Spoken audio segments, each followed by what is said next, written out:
Pengobatan panas lambung bertujuan membersihkan panas, menyeimbangkan lambung, dan mencegah komplikasi. Assalamualaikum warahmatullahi wabarakatuh. Kita masih membahas tentang pola-pola atau sindrom lambung yang berdasarkan teori klasik, terutama teori klasik Cina atau Tiongkok. Sebelum kita masuk ke topik ini, karena kanal ini dibuat untuk edukasi pengobatan klasik atau tradisional, jangan lupa subscribe, like, komen, dan tekan lonceng. Panas lambung atau di Tiongkok lebih sering disebut Wei Re atau Wei Kuo dalam bahasa Mandarin. Ini merupakan salah satu pola disharmoni umum dalam teori tradisional China medicine. Konsep ini merujuk pada akumulasi panas yang berlebih di organ lambung yang bertindak sebagai pusat pencernaan untuk menyerap nutrisi dan mengolah makanan. Dalam teori klasik, lambung dipandang sebagai rumah yang besar untuk energi yang disebut qi, dan ketika panas mendominasi, proses digestif menjadi rusak, yang akhirnya menyebabkan gejala fisik dan emosional. Pola ini biasanya bersifat berlebih dan sering dikaitkan dengan faktor eksternal seperti cuaca panas atau internal seperti stres emosional. Menurut praktek klasik, sekitar 46% pasien memiliki gejala panas secara keseluruhan, termasuk di area lambung. Panas lambung berbeda dari jenis panas lain seperti api hati atau panas paru karena dia lebih spesifik pada fungsi pencernaan. Jika permasalahan ini tidak ditangani, ia akan berkembang menjadi patologi kronis seperti gastritis atau GERD, atau yang sering disebut gastroesophageal reflux disease. Penyebab utama panas lambung, kalau kita lihat dari teori klasik, dia melibatkan kombinasi faktor eksternal dan faktor internal. Faktor eksternal di sini termasuk paparan panas luar, misalnya musim panas atau lingkungan yang hangat, yang menembus ke lambung dan menciptakan panas intrinsik. Secara internal, konsumsi berlebihan makanan pedas, goreng-gorengan, alkohol atau makanan yang panas seperti daging merah tanpa moderasi dapat membangkitkan panas lambung. Emosi yang stagnan seperti marah atau frustasi juga berkontribusi karena dia akan mengubah energi atau qi menjadi api yang akan menyerang lambung. Sementara faktor lain bisa juga muncul karena makan yang berlebihan atau pola makan yang jelek. Makanan yang berat setelah beraktivitas fisik tinggi yang mengganggu aliran energi dan menciptakan stagnasi panas. Kelelahan dan kurang tidur misalnya akan menyebabkan dingin lambung sehingga panas lebih mudah mendominasi.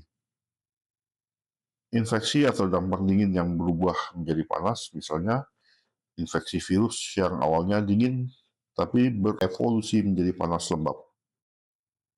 Secara historis, evolusi pemahaman lambung dalam TCM mulai dari era Ming Qing, di mana teori penyakit hangat menekankan panas fisiologis spesifik lambung, terutama dalam konteks epidemi. Gejala panas lambung sangat khas dan sering muncul di area epigastrium atau di wilayah hulu hati, di mana gejala utamanya akan meliputi ada rasa nyeri terbakar atau panas di hulu hati, dengan sensasi terbakar yang terus-menerus mirip asam lambung dan sering memburuk setelah makan. Rasa haus yang parah seperti minum air dingin untuk meredakan meski kadang disertai haus yang berlebih. Mulut kering, bibir pecah-pecah, lidah merah dengan lapisan kuning tipis. Bau mulut tidak sedap, gigi sakit, sembelit, tinja yang berwarna hitam, atau sedikit mengeluarkan darah, serta adanya iritabilitas emosional.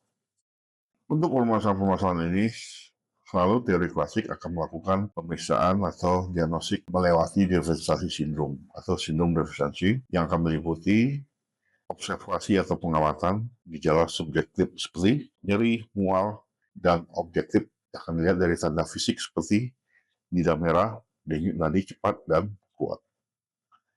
Lidah merah cerah dengan lapisan kuning menunjukkan panas aktif, sementara lidah kering menandakan kekurangan yin atau kekurangan cairan. Bedakan dari kondisi lain seperti lembab dingin atau gejala dingin, mual atau energi hati yang menyerang lambung, di mana terjadi nyeri hebat. Dalam kasus GERD, panas lambung sering dikomunikasikan dengan stagnasi hati yang menyebabkan naiknya asam lambung. Pengobatan dan pendekatan secara teori klasik permasalahan panas lambung, di mana pengobatan bertujuan untuk membersihkan panas, menimbangkan lambung, dan mencegah komplikasi. Prinsip utamanya adalah membersihkan panas dan menguras api. Untuk itu, beberapa metode bisa digunakan, di mana metode ini meliputi seperti akupuntur. Di mana dengan akupuntur ini, kita merangsang titik-titik yang ada di meridian tubuh seseorang, seperti merangsang ST36 untuk menguatkan lambung, merangsang PC6 untuk mengurangi mual, dan merangsang LI4 untuk menyebarkan panas atau untuk menghilangkan panas. Untuk kasus yang berat, kita boleh tambahkan BL13 jika ada dampak pada paru-paru.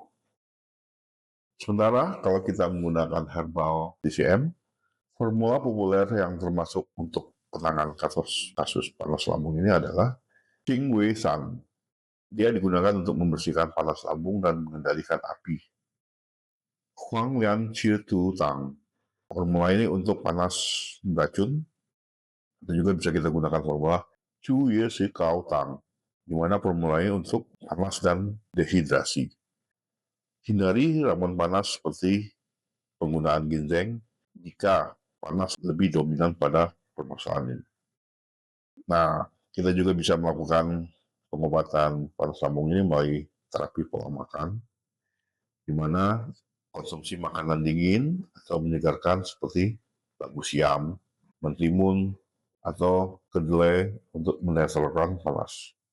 Hindari pedas, manis yang berlebih, minum yang berkarbonasi, dan makanan dingin yang melemahkan lambung.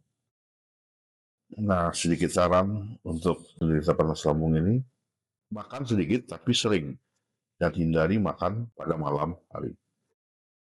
Untuk gaya hidup, kurangi atau manajemen stres melalui meditasi atau tai chi, lakukan istirahat yang cukup, lakukan olahraga ringan untuk mengalirkan energi. Demikianlah topik ini dapat saya jelaskan. Bagi teman-teman yang akan bertanya lebih lanjut tentang topik ini, silakan tulis di kolom komentar. Terima kasih atas perhatiannya. Semoga video ini bermanfaat bagi kita semua. Sehat selalu.